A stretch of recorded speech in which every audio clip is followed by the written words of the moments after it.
Jan Oberg, founder of transnational.live, joins us from Lund. We also have Tony Gosselin, who's an historian and journalist who joins us from Bristol.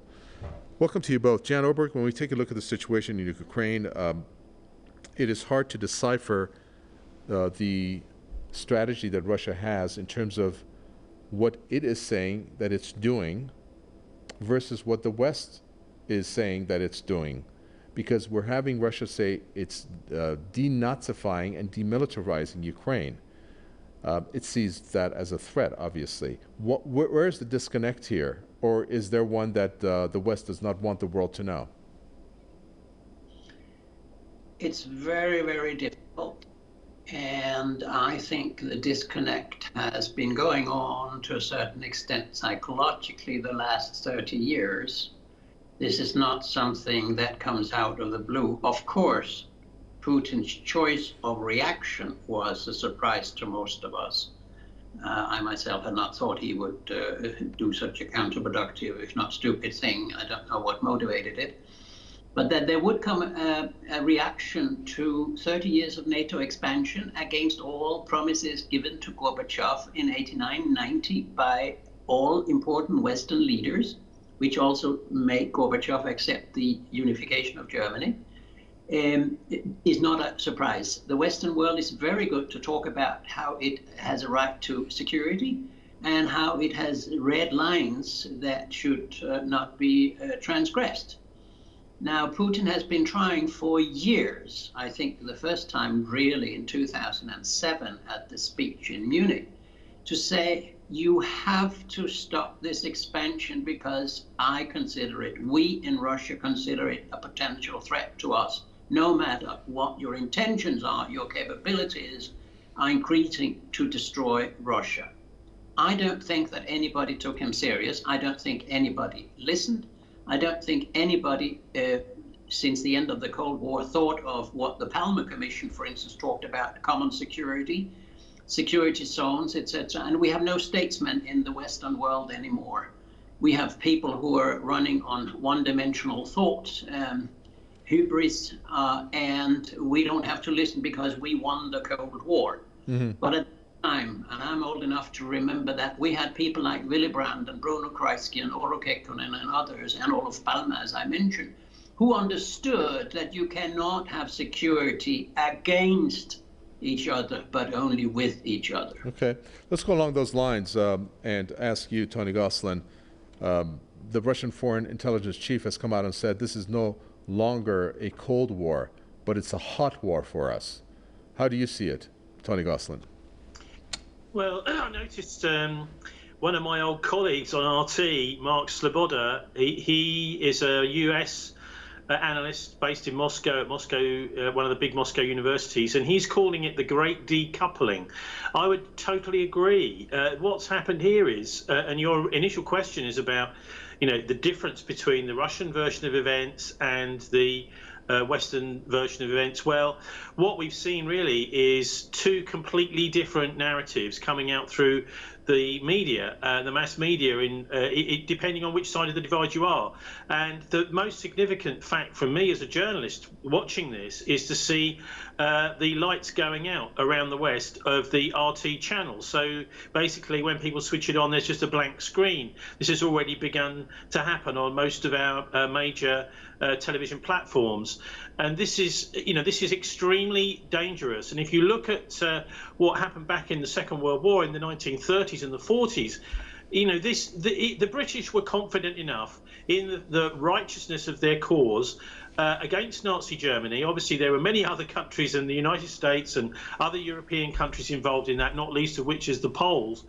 We were confident enough to make sure that the Nazi propaganda coming out of Radio Luxembourg in English, broadcast to the whole of Britain, was not interrupted. So we had the belief that truth and justice and righteousness was on our side. What bothers me is by shutting down RT, what's happening is there is basically a disconnect going on in the Western elites, saying we're not interested in, we do not believe, we are actually afraid of the analysis that's coming from Russia. And obviously, as journalists, we want to see, hear, and present both sides, as I try to do on my regular podcast every Friday. You know, both sides of the discussion, both sides of the argument. And as soon as you start to lose that, I believe you're beginning to lose the war. And by cutting off the balanced analysis and the ability to actually hear what the opposition is saying, you are setting yourself down on the route towards a much bigger war. And that's what bothers me most about this, is there's very little going back once you've decided that you're going to demonize the enemy and you're not going to listen to any of their quite reasonable concerns. And Putin was absolutely clear in his speech last Thursday morning that they see the increasing militarization of Ukraine as an existential threat to Russia as a state. So he believes it's life and death for the Russian state. And of course, they have to do something about that. Whether this is the right response is another question. Okay, let's find out what some of our online viewers think about this. We're going to turn to some social media posts now.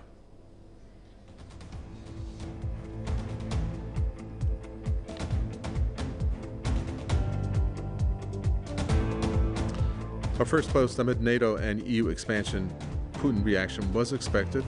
Russian sovereignty is at risk. Economy and all other related things comes later. Real handler of Orange Revolution are EU and the US. Ukraine is being used by the West. Next, Russia should not infringe on Ukraine's sovereignty and territory, but NATO also should not threaten Russia's national security with 5 consecutive rounds of eastward expansion. Sanctions will not help end the war, and the only hope for peace is negotiation.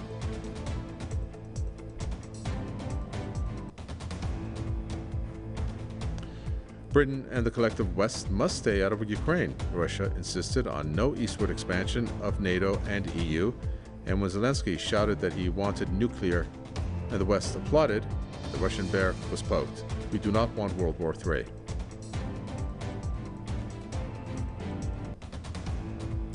On a final social media post, now the ball is actually in NATO's court. Call a meeting with Russia and sign an agreement that there will be no further expansion east. This, according to Putin, ends the war with Ukraine. All he wants is Russia's security from NATO and the US.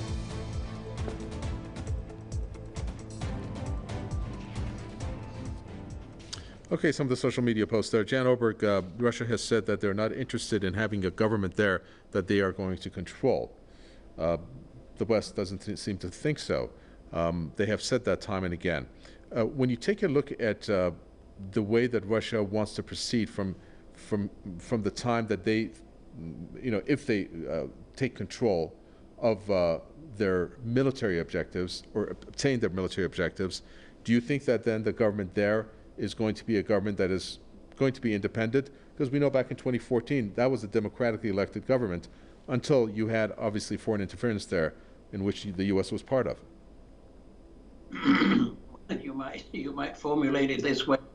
Putin, in that case of your scenario, would do tit for tat or what was done by the West basically in 2014 when there was a regime change financed and orchestrated by American diplomats in Kiev.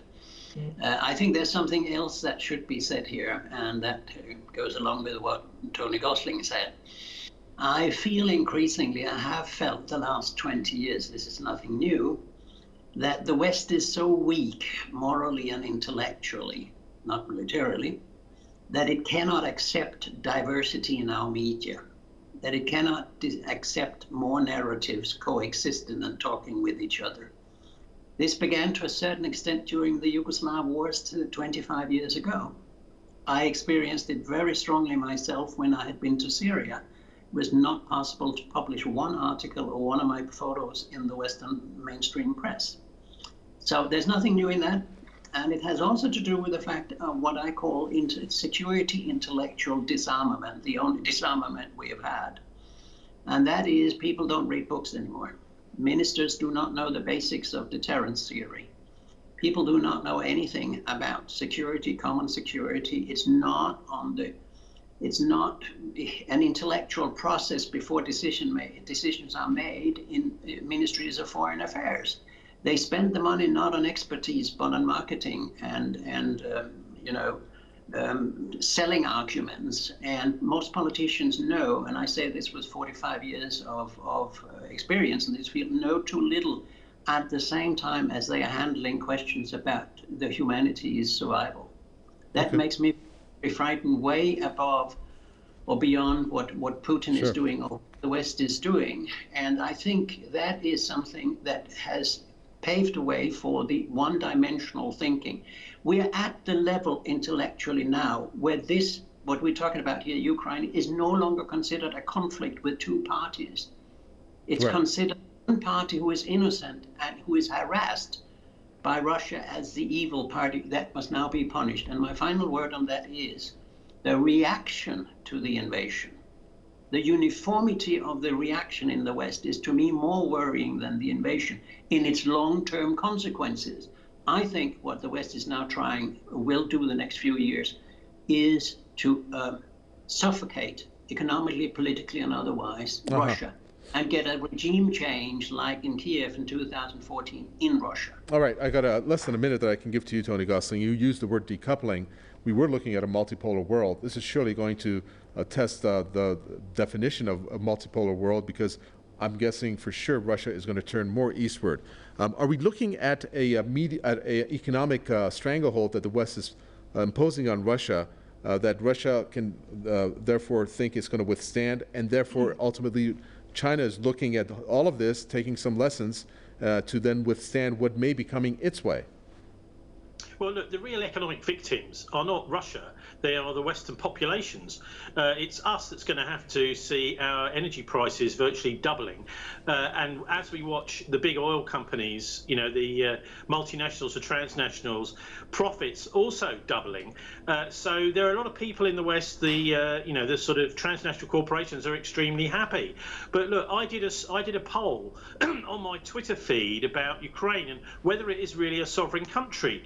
And it's just closed over 3 days. 90% of the respondents say no, it's not a sovereign country, and it hasn't been since 2014. So this is what's happening. We're getting told in the press here, oh, it's a sovereign country, it's a sovereign country. This word is repeated again and again. And they're basically selling the Ukrainian government and Zelensky like they're trying to sell soap powder. And I'm afraid in the end of the day, with the boots on the ground, etc., this is not going to cut anything. And also the economic impoverishment that this is going to bring the West, particularly Europe, is going to help turn the populations, so I believe.